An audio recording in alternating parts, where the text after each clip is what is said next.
Hi అండి. ఇవాళ మనం రవ్వ పొంగల్ ఎలా తయారు చేయాలో తెలుసుకుందాం. చాలా టేస్ట్‌గా ఉంటుంది. డైట్ చేయాలనుకునే వారికి కూడా బియ్యం బదులు రవ్వ వాడుకుంటే టేస్ట్ పెరుగుతుంది. హెల్త్ కూడా మంచిది. ఫస్ట్ ఒక నేనైతే కుక్కర్‌లో చేశాను. మీరు మామూలు గిన్నెలో అయినా చేసుకోవచ్చు.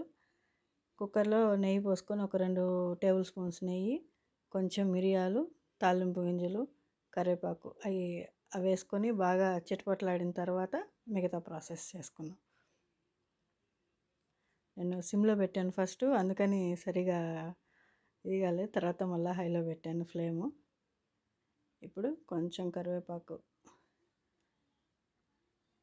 కరివేపాకేసిన తర్వాత ఒక హాఫ్ గ్లాస్, అంటే నేను కొంచెమే చేశాను. హాఫ్ గ్లాస్ పెసరపప్పు. ముందైనా వేయించుకోవచ్చు, కానీ దీంట్లోనే వేయించేసాను నేను. మళ్ళీ అదొక ప్రాసెస్ ఎందుకని. నెయ్యిలో వేపుకుంటే కొంచెం టేస్ట్ కూడా బాగుంటుంది. ఆల్రెడీ రవ్వ వేపేసి పెట్టుకున్నాను. ఫస్ట్ తెచ్చినప్పుడే రవ్వ వేయించేసి పెట్టుకుంటాను. ఎందుకంటే పురుగు పట్టకుండా ఉంటుంది.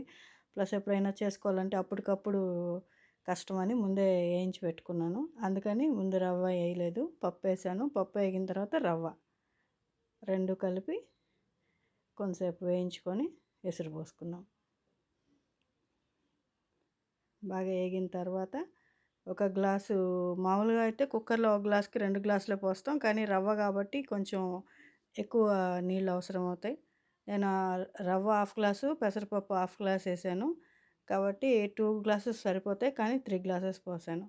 ఇంకా 4 కూడా పడతాయి ఒక్కోసారి. ఇంకా కొంచెం బాగా లూజ్గా వస్తుంది, గట్టిగా కాకుండా. 3 గ్లాసెస్ వాటర్ అయితే పోసాను. 3 గ్లాసెస్ వాటర్ పోసేసి కొంచెం సాల్ట్, ఉప్పు వేసుకొని లైట్గా కొంచెం, ఆల్రెడీ తిరగమాతలో మిరియాలు వేసాను. కానీ మిరియాల పొడి వేస్తే ఫ్లేవర్ బాగుంటుంది అనిపించింది. అందుకని కొంచెం పించ్ ఆఫ్ మిరియాల పొడి, చాలా కొంచెం పైన అలా స్ప్రింకిల్ చేసి ఒకసారి కలిపెట్టేసుకొని కుక్కర్ మూత పెట్టేసుకున్నాం. బాగా కలిపేసుకుంటే మనకి ఉప్పు, మిరియాల పొడి అంతా కలిసిపోతాయి. టేస్ట్ బాగుంటుంది. అయితే ఉప్పు ఒక దగ్గరే ఉండిపోయి ఉప్పు కలవకపోతే బాగోదు కదా. అందుకని ఒకసారి బాగా కలబెట్టేసుకొని పెట్టేశాను. ఒక విజిలే రానిచ్చానండి నేనైతే. ఒక విజిల్కే నాకు ఉడికిపోతుంది. ఒక విజిలే డైరెక్ట్గా వేసాం కాబట్టి ఒక విజిలే. ఒక విజిల్కే పొంగలి రెడీ అయిపోయింది. వేడి వేడి ఆవిరి వస్తుంది పైకి. చాలా టేస్ట్గా ఉంటుంది. దానిపైన ఇంకా కొంచెం నెయ్యి వేసుకొని పప్పుల పొడితో కానీ చట్నీతో దేంతో అయినా తినచ్చు. చాలా టేస్ట్గా ఉంటుంది. ఒకసారి ట్రై చేయండి.